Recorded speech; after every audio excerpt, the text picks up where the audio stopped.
makine bakalım. Burası minyatür makine. Bir Mardin'de Suriye'de bakılır. Sırtından 5 yıldan tamamıyla kibrit çöpünden yapılan 46'lık tarihi var. Altılan tarihine Müslüman günlük yaşam alanımız. Biz bu kapıdan girdik. Ana kilise. Şu an buradayız. İçten kubbe, dıştan düz kare, eski mutfak, Meryem Ana Kilisesi, mezarlık, terazi çıkış. 20 öğrencimiz burada yaşıyor.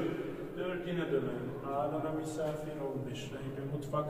Toplamda 60 kişi yaşıyoruz Manastır'da. Fotoğraf alıp yan taraf, eski mutfak sonra Meryem Ana Kilisesi. بعد कितना हाथी मतलब कई बड़े बड़े छली भी निकल हुई थी अरे मामा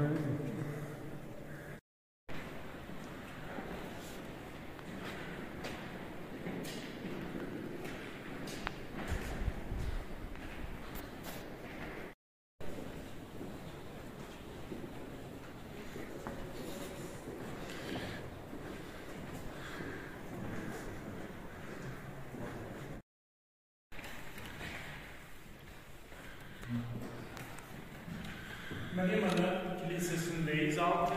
yüzyılda inşa edildi. Her yörede, her manastırda Meryem Ana Kilisesi'ni görüyorsunuz. Saygıdan dolayı isim verilir. Aktif olarak her gün burayı kullanıyoruz. Manastırda yaşayanlar. Kiliseler 2 bölümden oluşur. Burası ibadet, bayramdan öncesi, kutsal ayin bölümü. İbadet sabah, öğlen, akşam birlikte yapılıyor. Ayin, haftada 3 gün, çarşamba, cuma, pazar sabahları kutsal bölüm olduğu için de sadece din adına diyakon geçirilir. Diyakonun alt bölümü oluyor. İki tarafta olan duayla ismiliyor, din adına ekmekle şartlanıyor. Yazı, Aramice, İsa'nın konuştuğu dil, en eski dillerden bir tanesi 27 hafızada suda yazıyor. Okunuşu, Teyonte, Moran, Menkabro anlamı İsa'nın mezardan geri yaşamına gidiyor. Bu yazıyı bir Süryaniler okuyup konuşup yazabiliyoruz. Aynı şekilde ibadet, ayin hep Aramice yapılıyor. Lehçesi halk arasında konuştuğumuz dil Süryanice buna geçiyor. Arkadaki kitaplara bakalım. Sağ tarafta kurucu olan Monsomya, ana kiliseyi kuran iki rakım biri. Sol tarafta Moldavya 7. yüzyılda buranın altın çağı yaşadığı için sonradan ismi veriyor.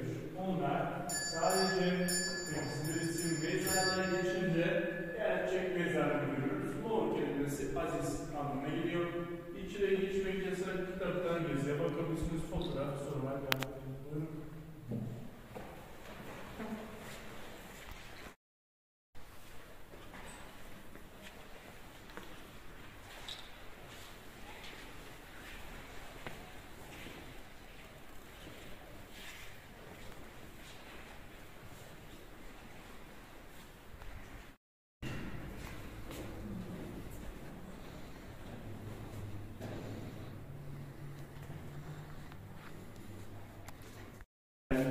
İki bölümden oluşuyor. Gördüğünüz bunlar hep mezar.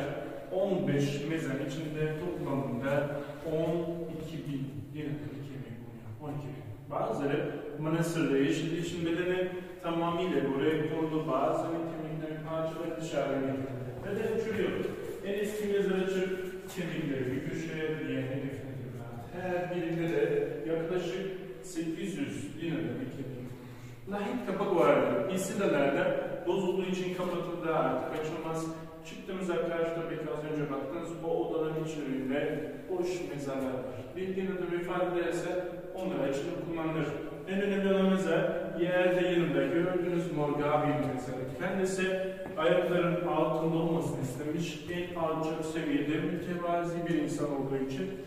Mezarda açık toprak kalmadı, orada durmadı, diğer taraftan da bakabilirsiniz. Kalpten yine toprağa kullanıp şifa niyetiyle şifasını bağlıyor. Diğer tarafa geçince yerdeki mezarlar kurucu olan muazzam bir mezarı, küçük değil mezarlar. Belli olsun diye bu şekilde yapıyoruz. Çabuk şekilde yapılmaz sonra yere sürebilirsiniz. Suya karıştırıp suya içebilirsiniz.